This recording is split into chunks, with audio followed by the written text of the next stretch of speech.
Hello, everyone, and welcome again to another Teacher Joseph podcast. Today, we're talking about trains, and right now, I'm standing on the platform at Paisley Gilmer Street Station in southwest Scotland. So, today, I want to tell you about trains and ticketing. So, if you want a one-way journey to a destination, then of course you buy a single ticket and you can ask the person at the train station, "Can I have a single ticket, please, to my destination?" Then, if you want to return, that's a ticket to go and come back, you have to ask for a return ticket. This can be quite confusing, I think, between languages.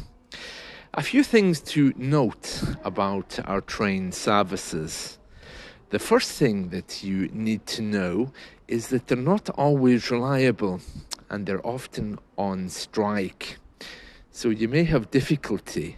It's very important, therefore, that you plan your journey in advance.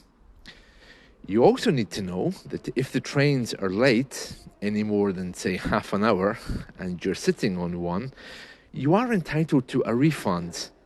So keep that in mind, because the longer you are delayed, and if you have a ticket, the more money you can get back in compensation.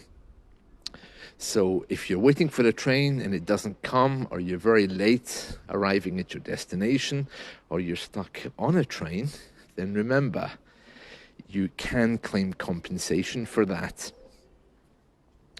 Where the trains come and go, they're called platforms. And you'll find that the sign says,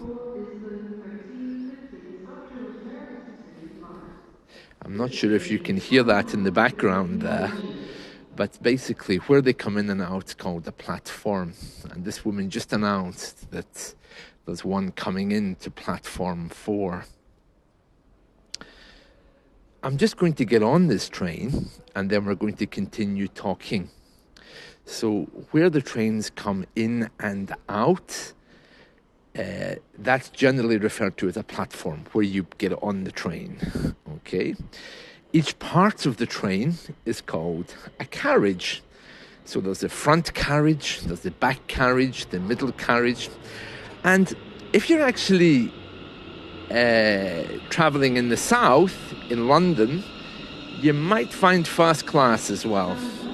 So first class would be a very special carriage that looks much nicer than the others, and it's also a little bit more expensive too. So that's important to remember.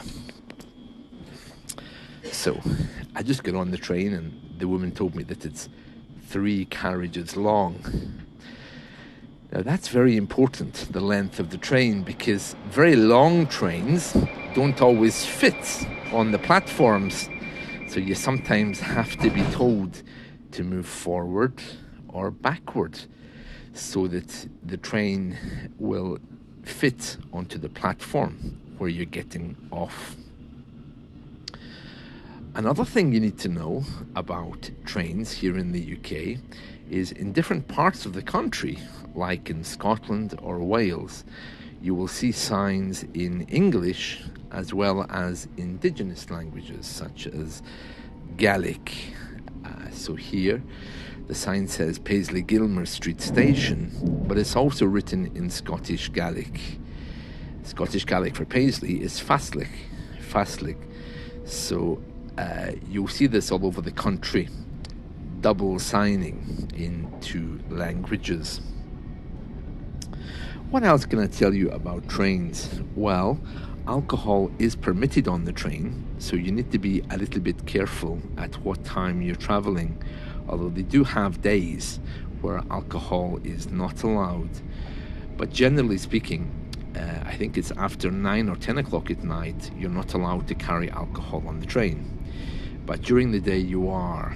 This is very important, especially for your own safety, because sometimes the trains can get a little bit busy a little bit noisy, and full of drunk people. I'm sure you all know the relationship between alcohol and British people. Well, that's it from me. I'm going to end now. I hope you've enjoyed this. Let's talk again soon.